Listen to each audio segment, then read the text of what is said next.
আমার সেক্টরের অধীনে 4টা ব্যাটালিয়ন রয়েছে। এই 4টা ব্যাটালিয়নের অধীনে প্রায় 148টা পূজা মণ্ডপ রয়েছে সীমান্তের 8 কিলোমিটারের মধ্যে। এছাড়াও আমার যে 4টা ব্যাটালিয়ন, এই 4টা ব্যাটালিয়নের সংলগ্ন আরো 13টা পূজা মণ্ডপ আছে। মোট 161টা পূজা মণ্ডপ রয়েছে আমাদের সেক্টরের দায়িত্বপূর্ণ এলাকায়।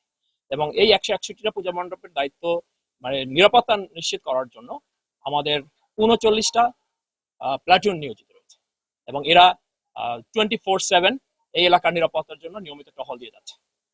যাতে এই যে হিন্দু ধর্মাবলম্বীরা ওনাদের যে বছরের সর্বোচ্চ মানে সর্ববৃহৎ শারদীয় দুর্গোৎসব সেটাকে ওনারা যাতে নিরবিচ্ছিন্নভাবে এবং উৎসব মুখর পরিবেশে নিরাপত্তার সম্পূর্ণ নিরাপদ পরিবেশে ওনারা উদযাপন করতে পারে, সেটার জন্যই আমরা সবসময় কাজ করে যাচ্ছি।